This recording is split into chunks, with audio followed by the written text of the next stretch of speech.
Irmãos, duas coisas.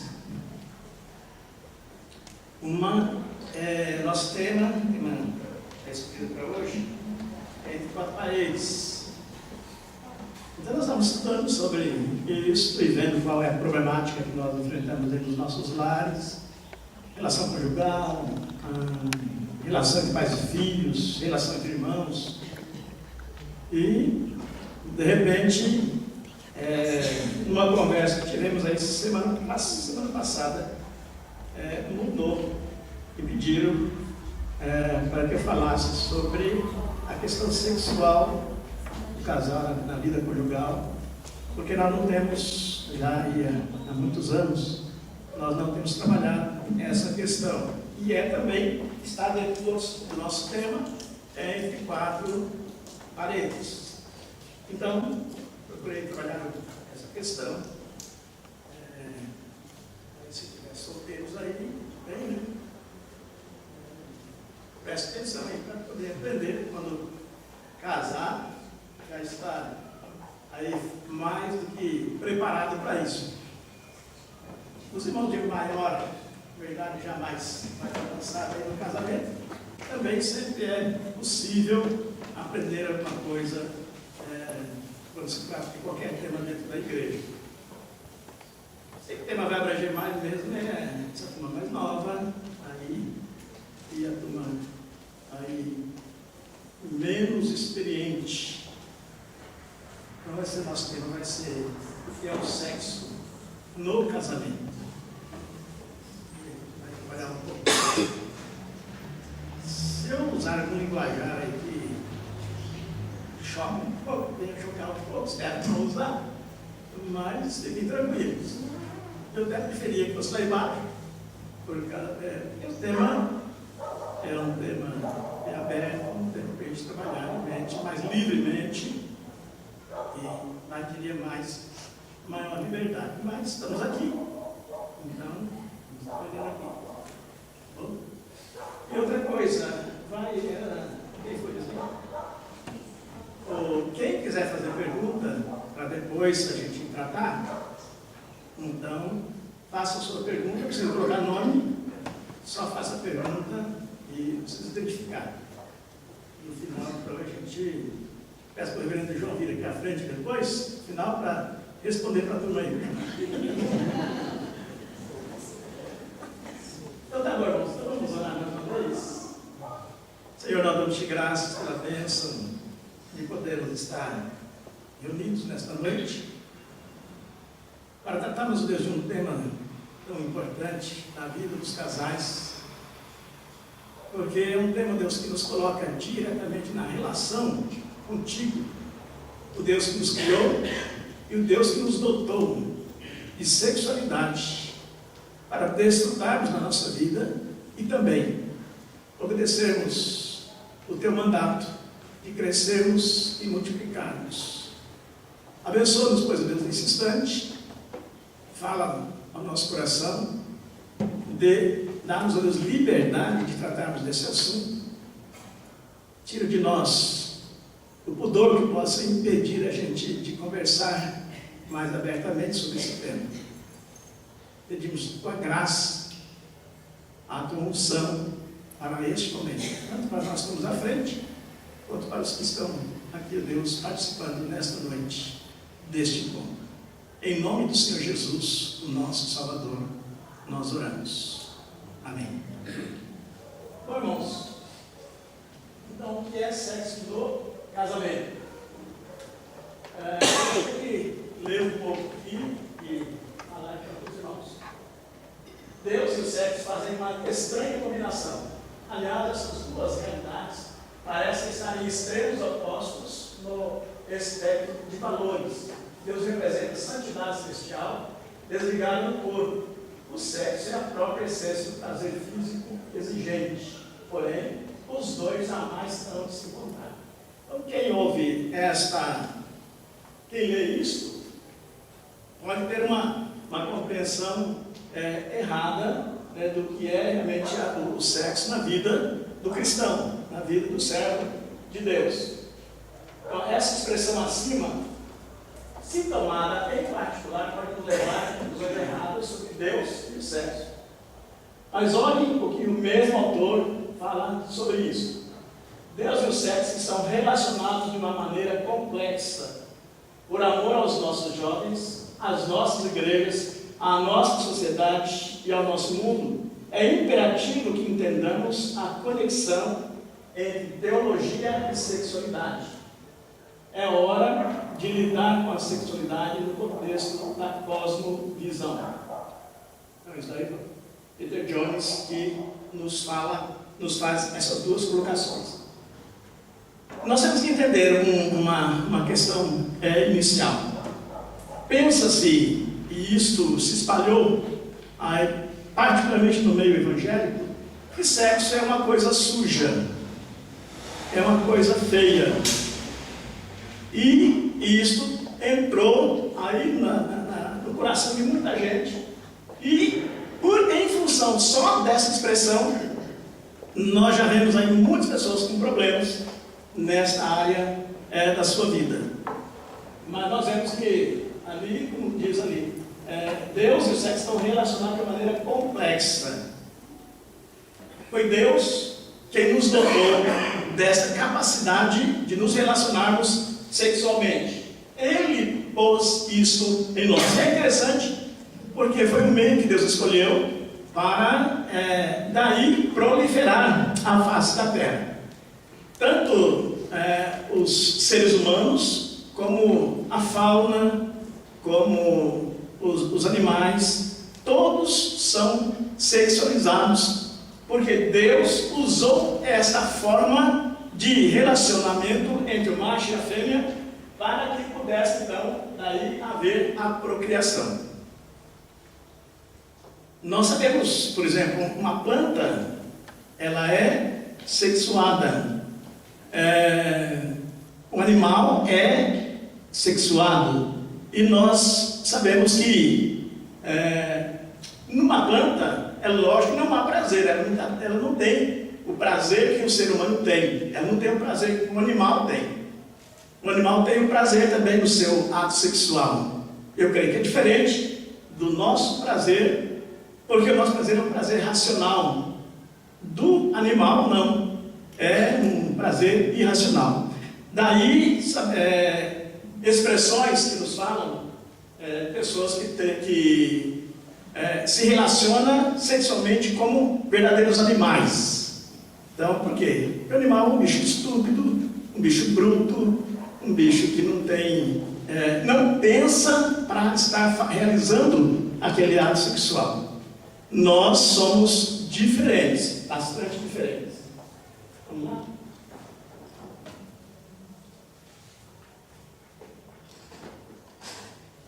Aí muito se fala de sexo hoje e parece que tudo ao nosso redor mostra alguma coisa sobre sexo.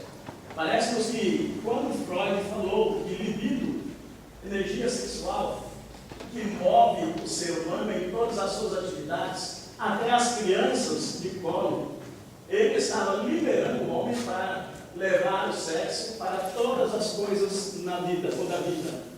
O sexo está presente nas propagandas, nas orientações sexuais nas escolas, nos relacionamentos e daí por diante.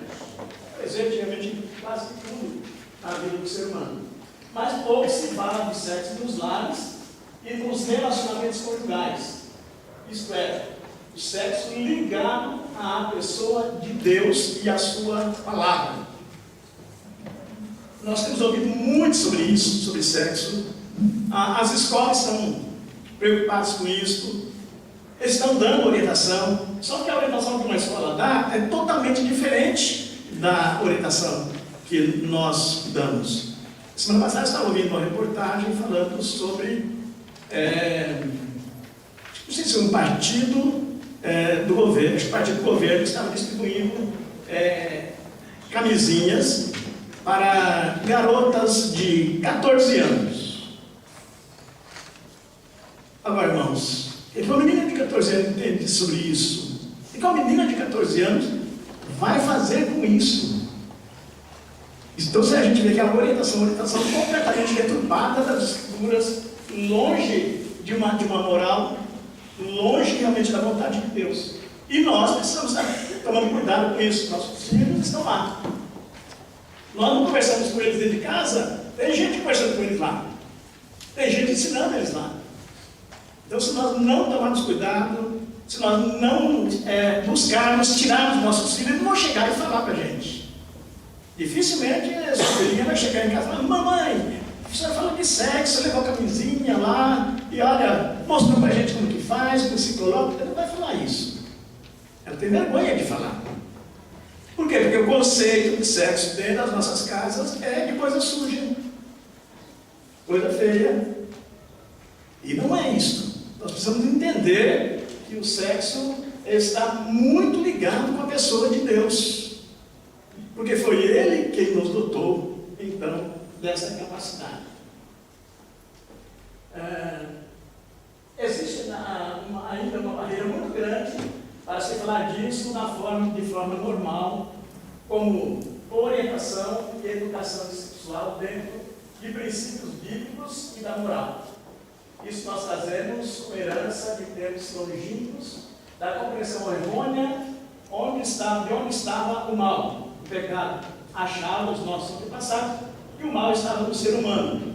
Daí, distanciar-se dele era evitar a prática do mal, ou então dar vazão às práticas libidinosas como meio de castigar o corpo para a purificação.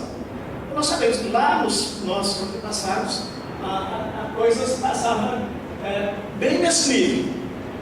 O mal, e havia uma relação muito grande entre o mal e o sexo. Então, o sexo era mal. Então, para não fazer o mal, não praticar o mal, o que as pessoas faziam? Se retiravam, então, do meio da sociedade. E aí, a época dos ermitães, eles homens que saíam, iam para as matas, iam para lugares longe, ficavam sozinhos, se purificando ali, achando que, estando lá, eles não pecavam, não tinham pecado, não praticavam pecado, porque eles achavam que o mal estava no contato dele, estava ao lado de alguém, ou em contato com alguém que era um ser humano. Então, o fato de estar junto poderia trazer, então, impureza na sua vida. E interessante que eram pessoas sinceras, elas queriam agradar a Deus, só que a compreensão que tinham completamente diferente e deturpada realmente das Escrituras Sagradas. E tinha outro grupo, então, que achava que uma forma de fazer com que esse corpo fosse castigado por causa do mal era fazer o máximo de relação sexual, o máximo que pudesse gastar o corpo, destruir esse corpo, eles estariam então se purificando. Então essas duas linhas, essas duas correntes lá do passado tiveram aí uma influência bastante grande na vida de muitas pessoas.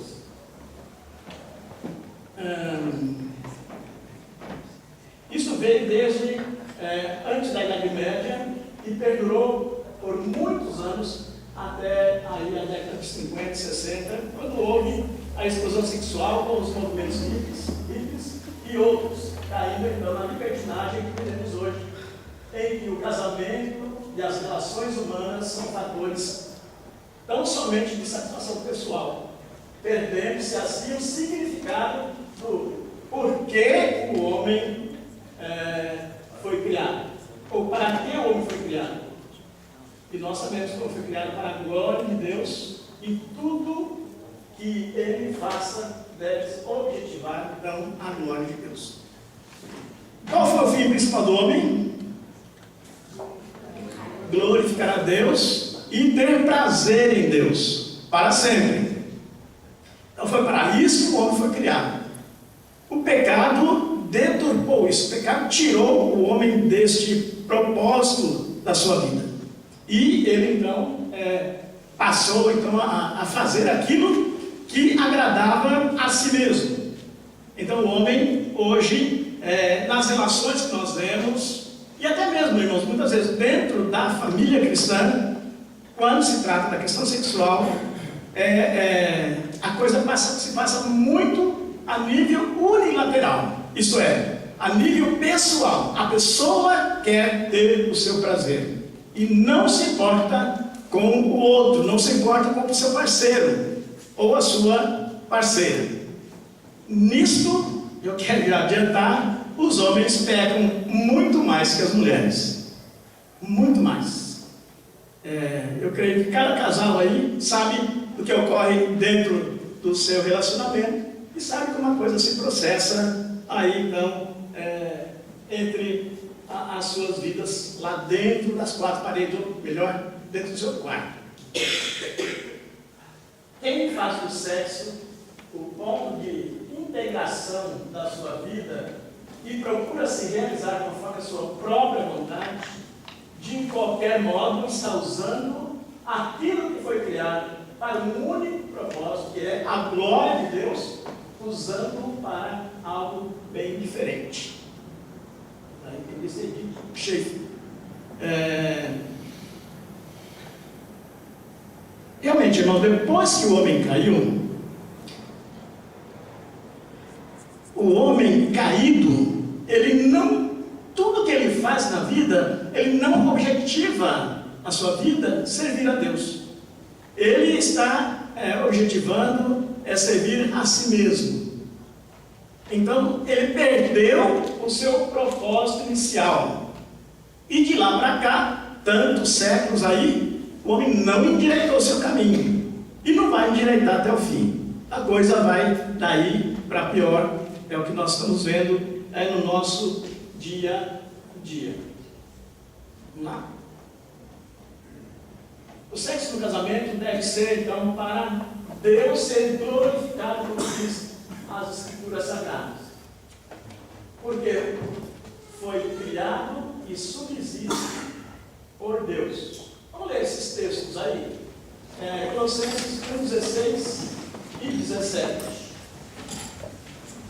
Vamos ler. Quem tiver com a Bíblia aí, por favor, abra.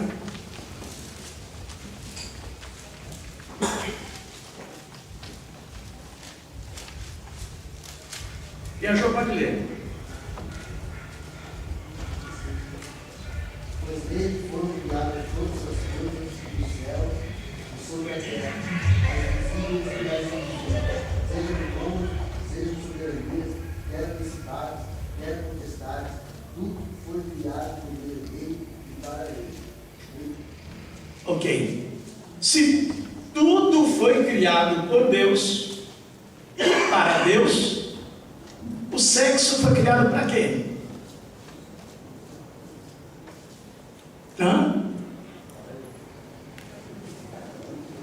Pode falar, gente, é para falar mesmo. Para a glória de Deus. Se a Bíblia diz que tudo foi criado para a glória de Deus, eu não posso pegar uma coisa e particularizar essa coisa da minha vida e dizer isso daqui não serve para a glória de Deus.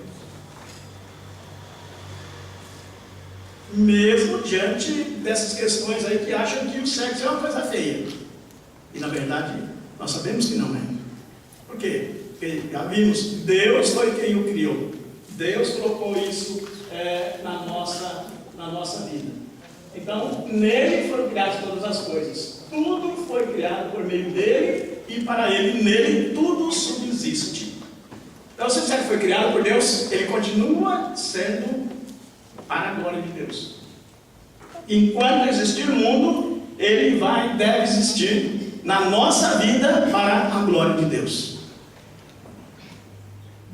O sexo é uma coisa que dá prazer? Ou não? É lógico que dá. Quando você sente prazer em algo, quem deve ser glorificado nisso? Deus. É Ele que deu para você essa possibilidade de você desfrutar de uma coisa tão boa que Ele criou. O mundo desfruta disso também, só que o mundo não tem essa visão. Ele não entende que foi Deus quem criou, ele não entende que Deus continua trabalhando essa questão para nós, nos dando essa bênção na nossa vida. Então o mundo não se volta para Deus, para dizer: Senhor, obrigado por essa bênção que o Senhor me deu de poder desfrutar com a minha esposa de um momento tão gostoso, de um momento tão salutar. Aliás, é até engraçado algumas coisas. Teve uma vez que alguém chegou para mim e disse assim: Pastor, eu tomei Santa Ceia hoje. E já sabe que beber não. Eu posso ter relação sexual com a minha esposa? Eu disse, por que não? Por que não? Vem a ideia. Essa é aquela ligação que se faz com uma coisa feia, uma coisa que não deve ser praticada. É, com pecado. Vê a orientação que a gente tem, como que é, e pode ter tranquilamente. É até um momento muito gostoso, você saiu de um culto, louvou, adorou a Deus, está feliz da vida, desfrutar deste momento com a sua esposa, com o seu esposo. Qual é o mal? Pastor, mas eu acho que às vezes a pessoa tem esse tipo de dúvida, porque depende muito de qual quais são as motivações, o que vem na cabeça dele nessa hora.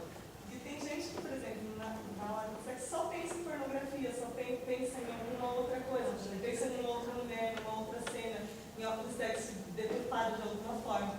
Nesse caso, aí sim ele vai estar pecando. Aí está sendo para a glória de Deus, né? Às vezes é isso, né? Porque cada pessoa, só a pessoa sabe o que passa na cabeça dela na hora. É verdade. E pode ser que ela só se estimule com alguma coisa que é pecaminosa. Nós vamos chegar lá. Vai ter isso na frente. Não pode ser a prática do sexo do casamento. Primeiro foi criado por Deus e deve ser para a glória de Deus. Ele não pode ser para a prática bestiais. Praticar o sexo como fazem os animais, sem uma preliminar antes, de qualquer jeito, de forma brutal, sem consideração do outro, certamente não agrada a Deus, nem a parceira ou o parceiro. Aqui já entra, né? Que você está falando aí. O ser humano tem fantasias? Está lá na frente, um pouco lá na frente, mas deixa eu adiantar aqui. O ser humano tem fantasias com respeito à questão sexual? Tem. Falar que não tem, gente. Nós vamos entrar numa mentirada danada aí. Tem sim. Agora vem a pergunta mais difícil. É certo? Ou é errado?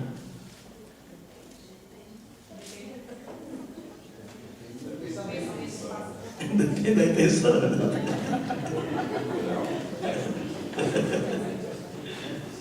É para pensar mesmo, é para vocês pensarem, não é para vocês entenderem. Vamos ler Tiago 3,15.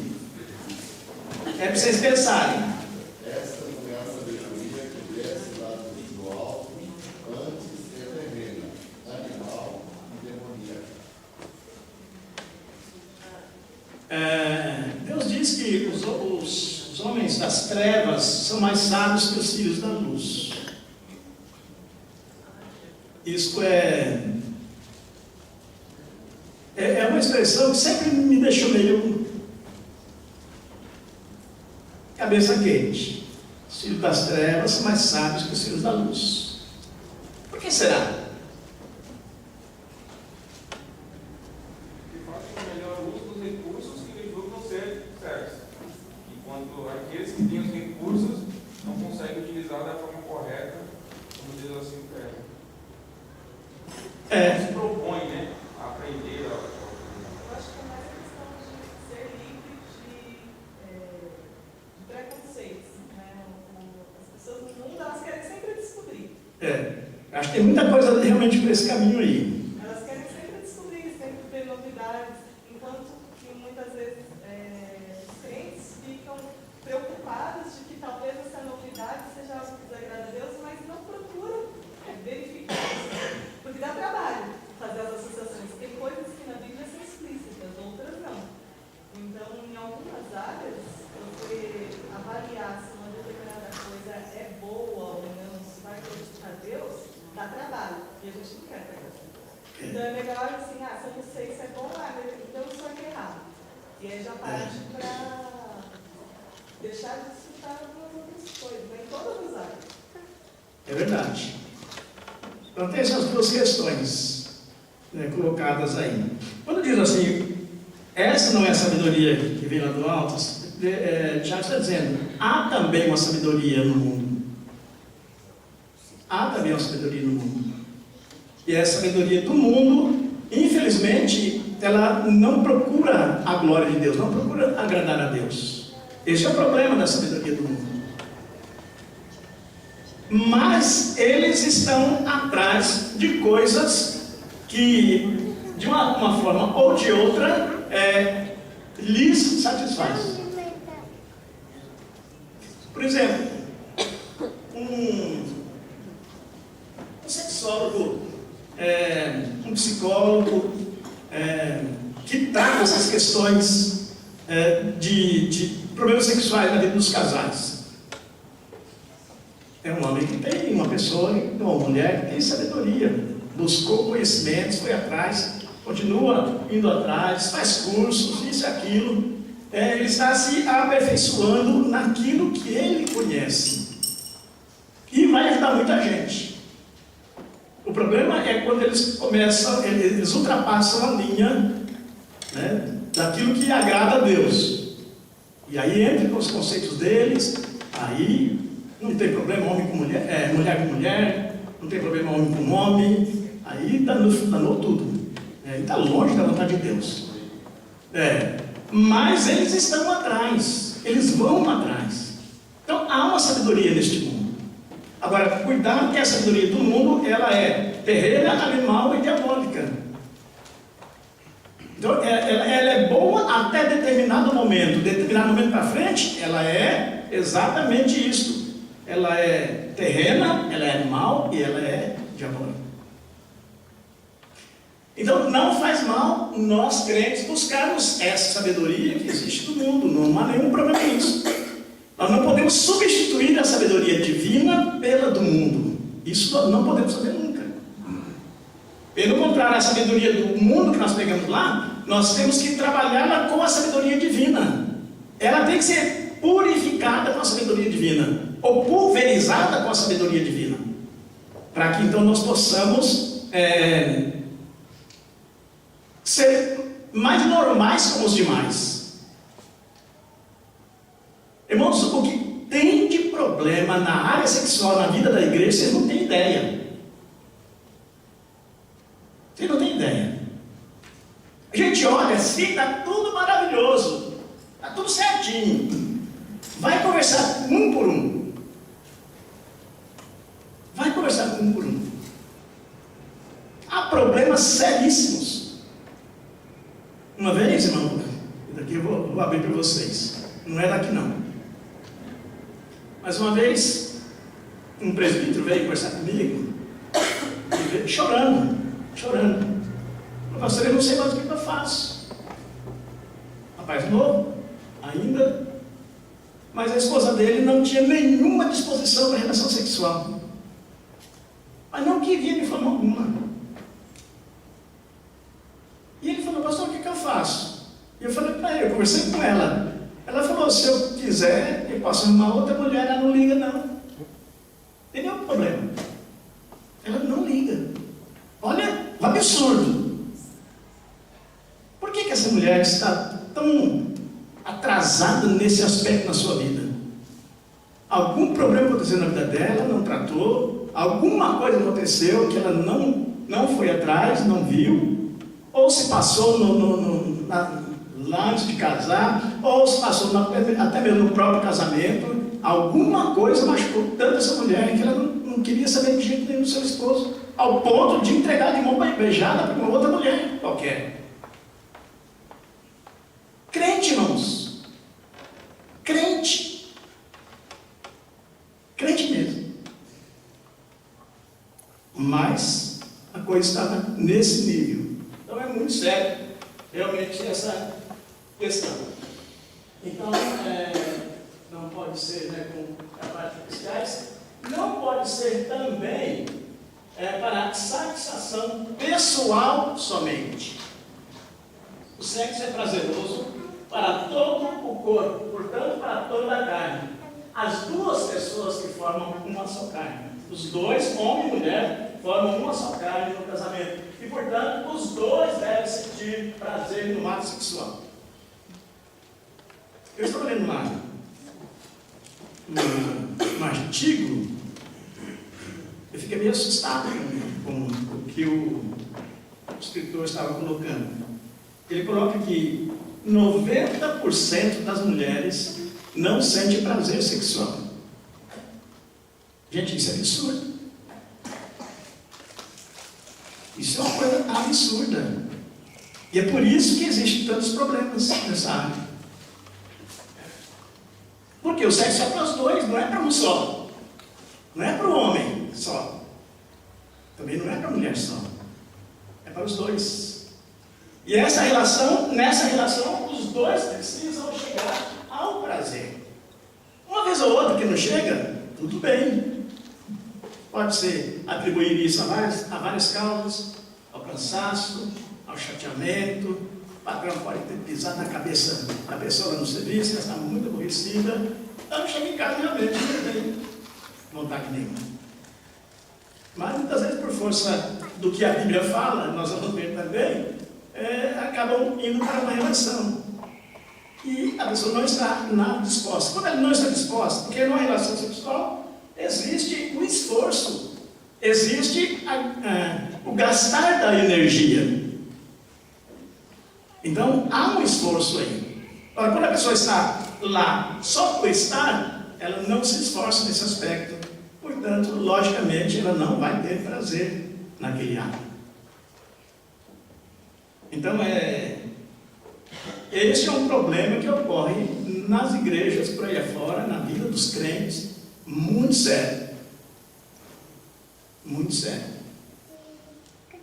E outros problemas que parece que não tem nada a ver com o sexo, eles vão surgir a partir deste relacionamento sexual não estar bom. Muitos problemas vão surgir na vida dos casais e terão lá a sua linha ligada a essa questão sexual. A pessoa pode não ter nenhuma lembrança de que isso faz parte, de que está ligado, esse problema está ligado, mas se formos ver, certamente vai estar ligado sim. Então, os dois precisam sentir o prazer. Vamos ver Gênesis 2, 24 e 25.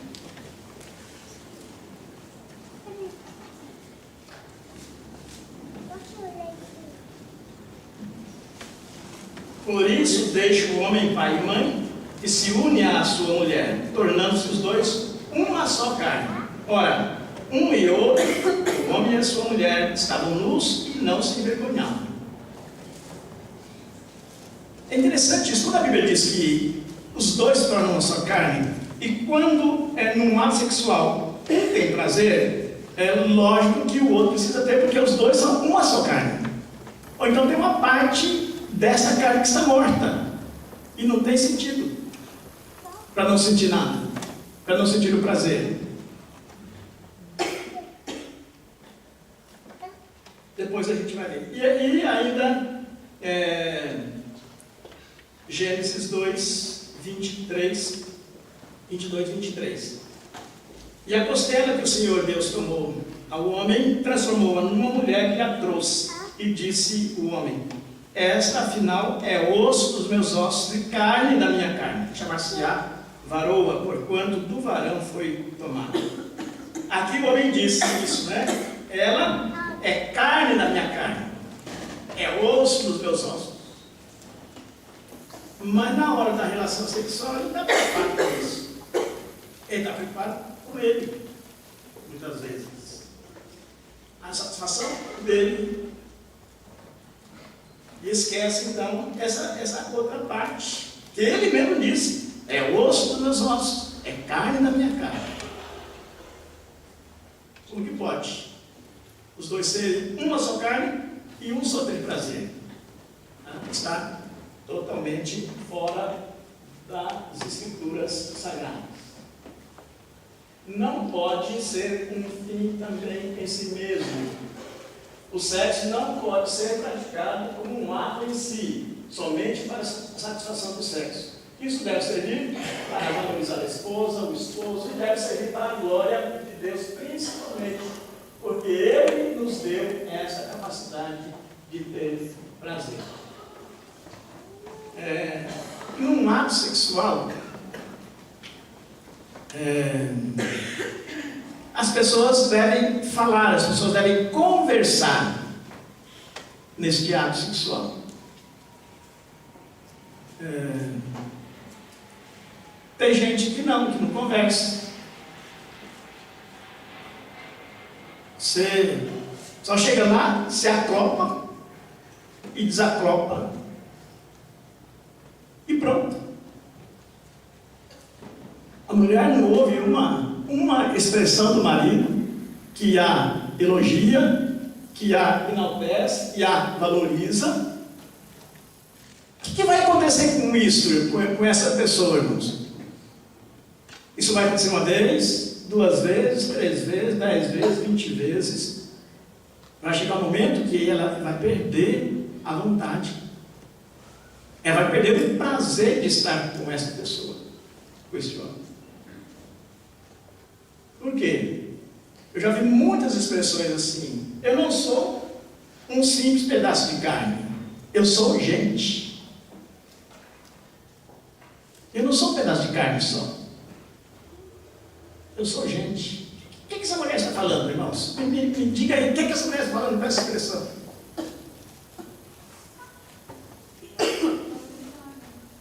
Que ela precisa ser valorizada. Não é um objeto somente. Ou somente não é um objeto. Tira somente aí. Não é um objeto.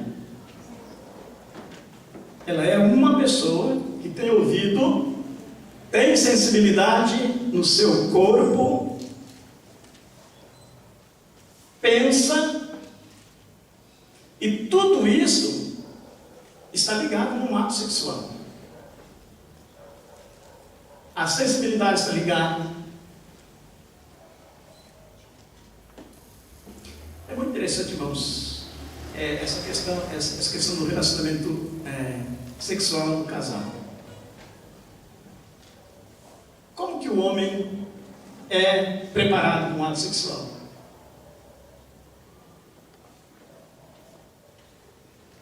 Vamos, gente, vocês sabem, eu sei que vocês sabem, não é possível. Só de pensar, olha, só de pensar, o homem é capaz de se preparar para um ato sexual. De ver, ele se prepara para um ato sexual. E a mulher? Exatamente. E a mulher, como que é que ela se prepara? Todas as coisas que acontecem durante o dia. Exatamente.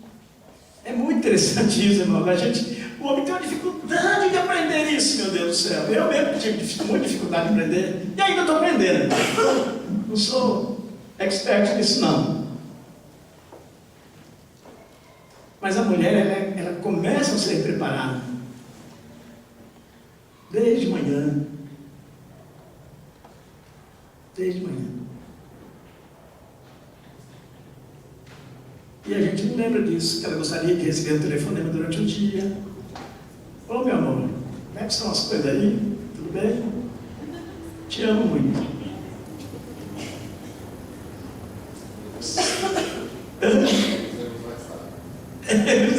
Nos veremos mais tarde. Isso mesmo.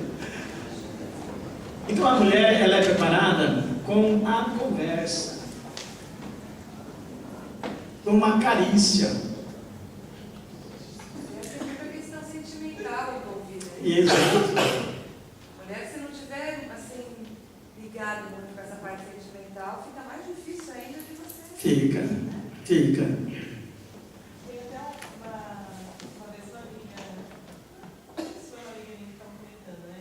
Por exemplo, quando o marido dela passava por algum estresse no trabalho, aí aquele dia era o que ele mais queria estar com ela. Mas assim, É esse aí. Tá vendo? A mulher, ela é capaz de pegar isso no ar. E ela queria ficar morrendo de raiva. Ela falou assim, quando não acontece nada, ele não tem tanta disposição. A disposição era diferente. A maneira, assim, tinha, sei lá, acho que a pegada era mais forte, alguma coisa assim. E ela ficava muito brava. Ela falou assim, tá tudo bem? Quer dizer, não sou eu a motivação. Isso. E por isso que a fantasia é um negócio perigoso. Por causa disso. Mas não tem dificuldade disso, vocês fizeram porque os homens eles nem olham para a mulher. Imagina você não está nem olhando para a mulher para dizer, ou quando você está mais bonitinho, ou você está bonitinha hoje, entendeu? Então é muito rápido na cabeça dele. Alguém falou a linha e a mulher é um pouco mais. Então, a coisa se processa assim. O homem é o fogão a gás, né? A mulher é o fogão a lenha, né? É o inverso. Mas, assim, realmente, a falta de conhecimento, eu acho que é muito relacionado ao seu casamento. Tudo isso, eu acho que ele vai ter muito grande Muito grande para para tratar. preparar a nossa nova geração, por exemplo, nossos netinhos, etc., para uma vivência muito melhor e muito mais prazerosa Exato. nesse sentido. Por quê? O ensinamento da palavra de Deus. Primeiro, o pai, o avô, sei lá, nas reuniões familiares, ter momentos especiais, específicos, Para falar sobre os seus essa assuntos. naturalidade, entendeu? Exato. Porque ela tapou completamente.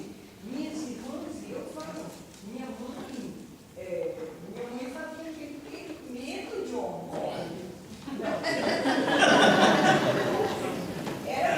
Não, mas e era uma coisa normal, natural na vida de todas as famílias clássicas. Muito eu entendo hoje ela direitinho. Sim. Mas assim, verdadeiramente, imagina se podia falar de uma mulher que na gestação, que quantos meses demorava uma gestação, falar em gravidez, imagina que era um assunto proibido, era Coisa absurda um negócio desse, né? absurda. Agora sim, começar a querer introduzir isso, se não houver um interesse mesmo dos novos casais que têm filhos pequenos, dedicarem, como eles falam na devocional nos outros assuntos, acharem de alguma forma, Uma forma que interessante e agradável isso. de introduzir isso como Deus se agradando, como uma coisa que Deus criou, muda completamente a Muda. Você vai ter um esforço, uma motivação, uma coisa qualquer. Exato. Imagine, você tem meio que uma coisa, assim, é uma coisa, algumas figuras assim, que ficam na minha cabeça, porque eu falei isso, você é tudo errado, como era Exatamente. errado, que era passado, entendeu? E outra, você aprendia a ter as provas. Era não sufoco, né? Aquele período de despertar Uhum. a sexualidade do ser, e aí você queria descobrir, certo? E aí você ficava com Amiguinho. revistinha, É. entendeu? Você, essas coisas. É. Mas, pelo amor de Deus, se a mãe pensasse, se ela sonhasse alguma coisa semelhante, a mãe chegava dentro do carro, a gente tinha dois vizinhos. Samuel era filho que morava no terra. E a pessoa. Mas é uma coisa tão interessante. Olha, eu vi isso, está com uns 4 anos mais ou menos. Uma senhora. É absurdo até. Uma senhora disse que casou, não sabia nada mesmo, de nada. Aí casou, foi lá para casa dela, tudo. Ela nem sabe como aconteceu o relacionamento. E depois a barriga dela começou a crescer. Começou a crescer e ela começou a ficar apavorada com aquilo. Ela estava me me contando, irmãos, eu achava, eu falei, gente, essa mulher está inventando isso, porque não é impossível um negócio desse. E ela falou que a barriga foi crescendo e ela foi apertando a barriga para não aparecer, e foi uma luta danada. Aí um dia, ela estava, já quase nos dias de ganhar já, ela estava em casa, passando roupa, e aí ela passou o ferro passou da barriga dela. Essa mulher entrou em parafuso. Ela achou que a criança ia sair por aquele queimadinho que ela fez da barriga. Ela entrou em parafuso, ele não sabia o que fazer da vida. Aí parece que uma vizinha lá acabou socorrendo ela, conversando com ela, falando que não era nada disso. Né? Vejam o absurdo, isso faz 3, 4 anos nós que eu vi esse negócio. Onde essa mulher foi formada, gente? Que lar é esse? Que família é essa? É um negócio absurdo. Completamente absurdo. Realmente. Então nós vemos que o sexo não pode ser um fim em si mesmo. Precisa se valorizar. Sempre isso, não? Precisa se valorizar a pessoa com quem nós estamos. É o nosso cônjuge. Uma palavra, um gesto, um sorriso, olhar para os olhos. Porque acontece algumas coisas. Se a mulher está um pouquinho fora de peso, ela já se acha gorda. Se achando gorda, ela se acha feia. Se achando feia, ela acha que o marido também vai achá-la feia. Irmãos, isso desencadeia um monte de coisa na cabeça dessa mulher, que na hora de um ato sexual, ela fica sem saber o que fazer mesmo. Sem saber o que fazer. Ela tem vergonha de tirar a roupa perto do marido, de ser olhada pelo seu marido. E isso é absurdo, gente. Isso não pode ocorrer, não pode acontecer. Mas acontece demais. E acontece demais também porque muitas vezes o próprio marido é bocudo,